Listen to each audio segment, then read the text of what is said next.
Hi, you're welcome to Photografix Academy. Today we're going to be learning how to create this wonderful bulb manipulation you are seeing right now in front of your screen. We're going to be learning it from start to finish, but please, before we start, do click on the notification button and the subscribe button so you get notified every single time we drop a new video. So what's the first thing we're going to be doing? We're going to be opening a new document. Go to your file, go to new. Document is going to load up. So I'm using 1280 by 720. 1280 by 720. I'm using 1280 by 720. Just type it in. Change it to pixel.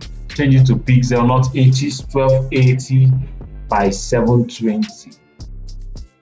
Just take your time and type it in. It's very necessary. So you can do landscape, you can do portrait, but I'm using landscape mode. So press create. It's going to load up our document right inside Photoshop. So this is our document. This is the file we're going to be using. So the next thing we're going to be doing is to bring in our bulb and place it over this document. So I'll just go and bring it into Photoshop. Place it over here. So wait for it to load up. Now I want it facing left, not right, because I feel it will be finer with it facing left. So right click, flip horizontally, and it's going to flip. So the next thing we're going to be doing is to fit it into the canvas. So press OK to make sure that your object is a smart object. If it's a smart object, press Ctrl T to load up your transformation. Hold alternate to scale it into the canvas a little like this. Then press OK. So the next thing we're going to be doing is to scale this whole image into this canvas. How do we do that? Go to your marquee tool, make a selection of the top part of the image like this, make a selection of this part, then go to edit, go to content aware fill, content aware scale. So if this is not working, it's because the image is in smart object. So we're going to rasterize it, rasterize your image, look at it right here, rasterize it, then create that effect, create it again, then go to edit. So now it's open, content aware fill. Hold your shift, drag it up. It's going to fill the rest of the document that the bulb is not filling. I want to fill it with the entire background of the bulb. So press OK, repeat the process in the four corners of the image.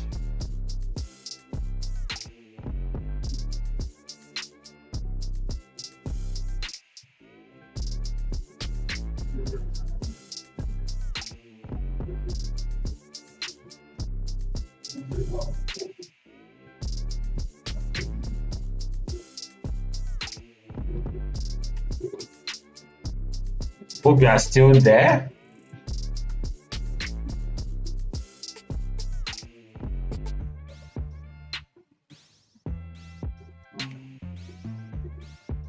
All right, so we are done.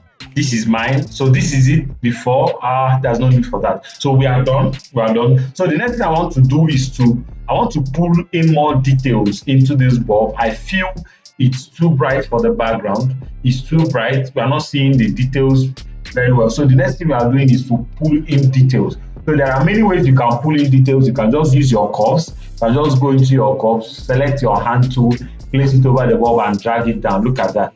So we are just going to use that, place it like this. So I think it's too dark at the rim. So having gotten it like this, the next thing we're going to do is to clean that brightness out of the bottom right here so that we don't lose that part. It's clipping. So use your black brush and paint.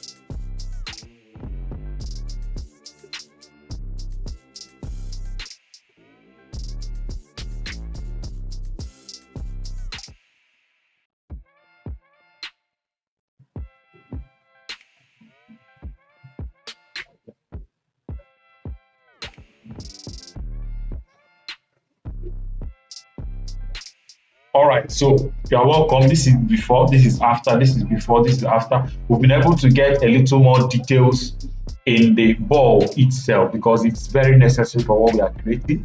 It's very necessary we have that detail. So I'll just take my time and go around to make sure I have a clean background as much as possible. All right, so the next thing we're going to be doing is to clean up our bulb.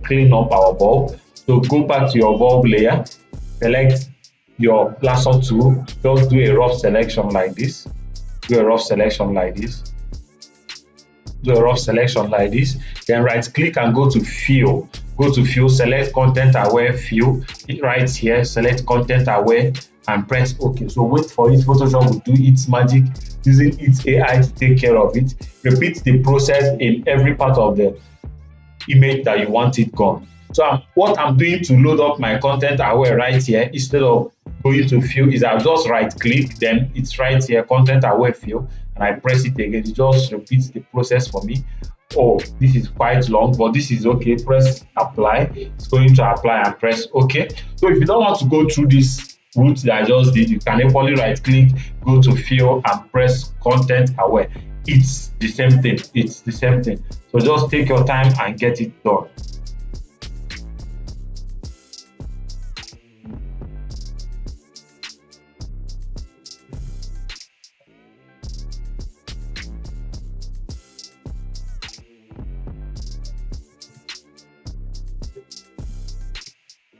All right, so we are back.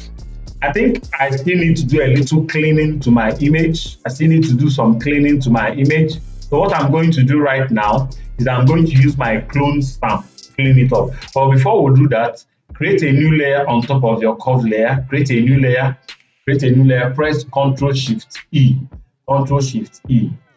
It's going to merge up everything into one layer, right, like this. Then change it back to layer. So the reason I matched it up is so that when we start using clone stamp, we don't start mixing up stuff. So we need a single layer so it will be very neat. Those parts, we do not need them again. We've gotten what we wanted. So zoom close to the image, go to your clone stamp tool. S is the shortcut. Then use alternate to sample a particular place you want to use and fill the place. So I want to fill here with this side. So I will press alternate, sample from here, then I'm going to paint in like this. You can make your brush smaller so you don't paint the edges in as well. Just take your time and get this done. Take your time and do it as neat as you can. Just fill into some areas that you think are not necessary for what you are doing. Like this. Just take your time. Take your time. Please do not clean the highlights in the edges. That is actually what is giving it that curvy feel that you are seeing. All right, so I think we are done. We are done. Take your time and get yours ready. So this is mine. We are done. The next thing we are going to be doing is to bring in our water. So we just keep our document here, minimize our Photoshop, and bring in the water we are going to be using. So this is the water file. I'll bring it in, place it over the canvas like this. Then I'll reduce the opacity so I can be able to see what is happening. Zoom in a little. Then I will scale it in, holding my alternate to the size of my bulb. Look at that. So I need it to look like it's flowing from here downwards. So I will rotate it to make it look like it's flowing from here like this, or rather, let's just do it like this, flowing from here like this. So we need this edge at the end of the bulb. So I'll just scale it in a little more like this, take it in like this. So I think I'm cool with what I have already. Press OK. Press OK. Now we have gotten a basic selection of our water. We've gotten a basic placement of our water rather. So increase the opacity back to 100 to see what it's looking like. Then take it back again. Now apply a layer mask over your water layer so we can take it away from the places we do not want. So just create a new mask. Go to your brush with your foreground color black. You can use a soft or hard brush, anyone you prefer. Just take your time and make sure you are having a very nice cleaning. So at the edge, right, I'm going to use a hard brush so it doesn't spill into the bulb. You can take all the time in the world, create borders, use magic, use your selection tool to get the selection of the bulb and now copy the mask. Any process you want to take, it's fine. But I think this one will work for me for this video. That is why I'm taking this route. There are many ways to do anything in Photoshop. There is nothing in Photoshop that there is just one way to do it. So whichever way you feel is convenient for you, please do take that side. But for this video, you are going to be using this. So just take your time. Make sure that you have your clean mask. Have your clean mask. Look at the edge. So it needs to be inside like this. Yes, beautiful. Look at it. And check the upper part of the image to make sure we do not have any spill over like this. Okay, so we are done putting our water into our bulb. So we increase it back to 100. So this is our water inside our ball. You can try changing the blend modes to see if there is anyone that will make it look more realistic. I think I love this. Let's just go through. This is it, white water. Let's just go through it like this. So if you don't see anyone that works for you, this is nice. If you don't see anyone that works for you, stick to what it was originally. So I think I'm going to use it as normal like this.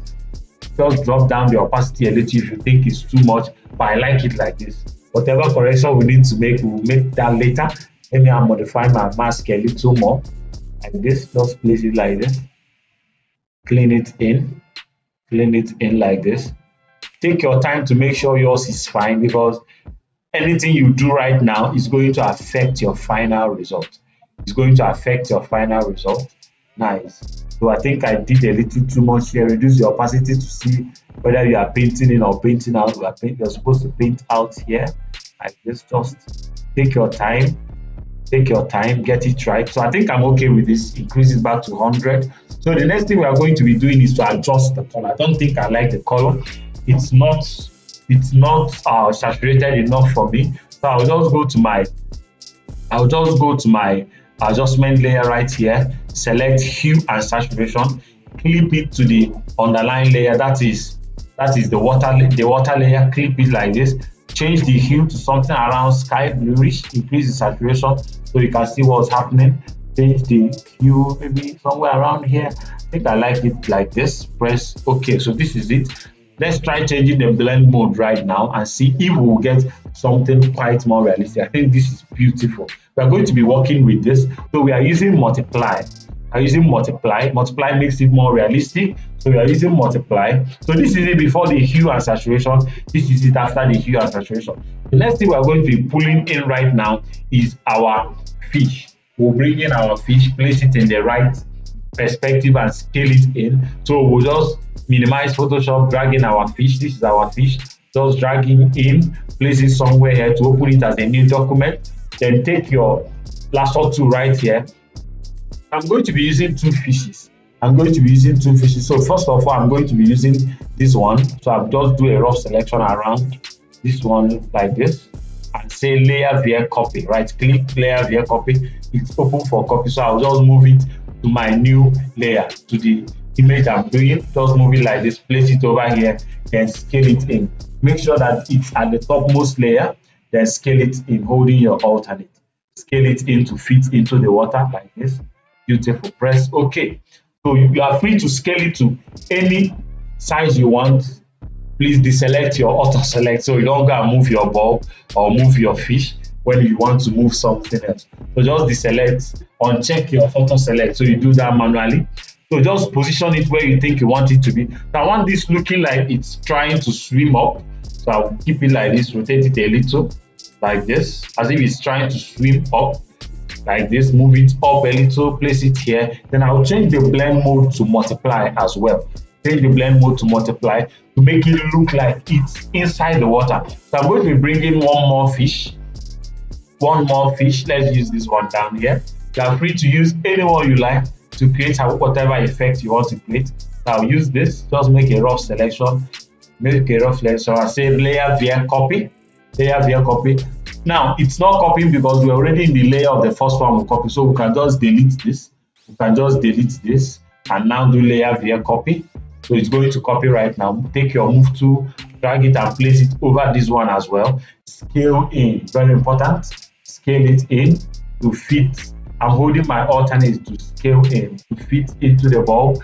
Press OK, zoom in a little to see what you are doing, then place it where you want it to be. So I want this looking like it's free, it has already swum out of the water. So I'll flip it horizontally, press OK, move it to this place. So I want it here.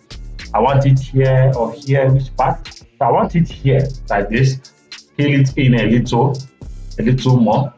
Scale it in a little more like this. Place it over this splash. So I want it right here, or rather, let's have the fish here. Rotate it a little. Nice, beautiful. I think I want mine here. Then change the opacity, the blend mode to multiply as well. So it makes it look like it's inside the water. So the next thing we are going to be doing is to create our splash. So we're going to bring in our splash. This is our splash. Drag it in, place it over the same document.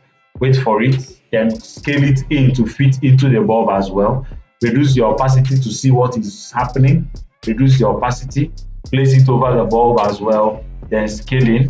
Maybe you can rotate, scale in. I think I want it like this. Zoom in a little to see what you are doing. I want it like this, beautiful. Like this, like this, like this, like this. Move it like this. So I want it placed here. Press OK.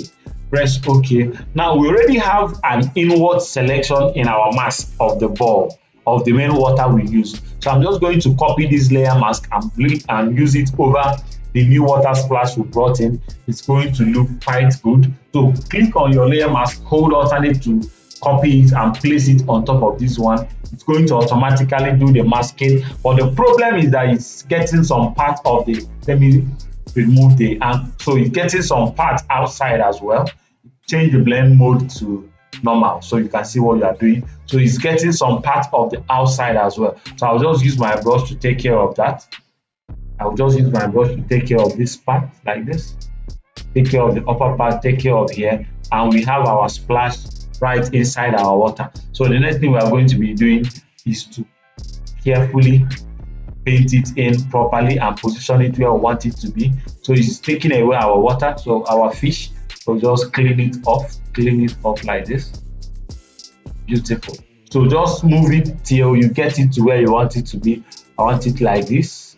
I want it like this. Pull it in like this. This is nice. Press OK. Then use your brush to take it away from places you do not want it. Look at it. I can see some of it still spilling outside here, like this one right here. Just take care of it. You may not be too careful. Just take care of it like this. Make sure your mask is good. Make sure your mask is good. So we'll have our splash. Zoom out so you can see it without the splash. This is it without the splash. This is it with the splash. So let's put it back to multiply to blend everything in.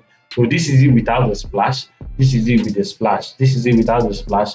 This is it with the splash. I think the edge of my mask is quite bad. So I'm going to equally clean just to make sure I have a good masking. Though some of the parts are already getting rough, let me paint it back in. Just take your time and make sure you have a good mask like this. Beautiful. Beautiful. Just take your time. Take your time. Because I think I'm happy with what I have. Let me adjust this a little. It's not looking so smooth. Rather, let me just use my soft brush to make the edge smooth like that. So paint it in like this using your soft brush. Paint it in like this so it looks very realistic. Look at that edge, then paint out the part you do not want. Paint out the part you do not want like this. So this is the beauty of layer mask. You can always come back to adjust some things that you think is not right. This is the beauty of layer mask. Okay, so this is our bulb image. So the next thing we are going to be doing is to create our shadow.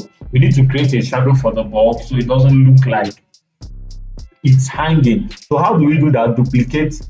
Just take your elliptical marquee tool, create a new layer like this. Select your elliptical marquee tool, make a round selection like this, just like this. Make it look like it's lying down. Press Ctrl Shift E. Just press Shift E and go to Content and select black. Select black. Place it over. Hold on a little. Place it over every other part of the image. So just place it, or rather just place it down. Move it to the upper part of the image like this. To the upper part of the layers, make it to be at the top. Then position it under the bulb. Then blur it out a little. Don't worry, it will still look realistic. Blur it out, maybe around 9 pixels, maybe around 9 pixels of Gaussian blur. Press OK. Reduce your opacity to somewhere around. Look at that, beautiful. So this is before, after, before, after. Our bulb is now looking like it's resting on the floor. I think the shadow is still too much, just a little. Yes, nice. Before, after. So the next thing we are doing is to create a realistic reflection of the entire bulb. So I'm going to merge all of them into a single layer, create a new layer, press Ctrl Shift Alternate E. Going to merge everything into a single layer, press Ctrl T and select flip horizontal, right click and go to flip vertical, rather drag it down, position it over this place, reduce the opacity so you can see when it's touching each other. So like this, place it here. You can rotate it in to make it look realistic as well. Place it right here. So press OK. Press OK. So at this point, you are going to clean it out from the unnecessary places. Create a new layer mask. Go to your brush and start cleaning out your mask, your reflection. Just clean it out like this. Clean it out like this. Clean it out like this. Take your time and clean it out like this. So you will be left with just the reflection. Reduce your brush, maybe somewhere around 8, and take care of the reflection. Make it look realistic. Shouldn't be as sharp as the image. Just clean some edges like this. Just clean some edges like this, and we are good. We are good. So the next thing we are going to be doing is to add just a little more of color kick to the whole overall image, so our image will look quite fine. So just create a hue saturation adjustment layer over this place. Take your hand tool, select the water, and increase the saturation. Do it to both the reflection. Just increase the saturation, make it a bit lighter or darker, whatever you want to do. Then change the hue a little to somewhere you would want it to be. I think it's too saturated. Let's light it up or darken it. I think I like it like this, and press OK. So this is how you can create your amazing bulb, manipulation. This is the overall before and after. This is it before. This is it after. Before, after. Thank you very much for watching this video. Please do not forget to click on the like, the subscribe, and the notification button to get notified every single time we make a new video. Thank you very much.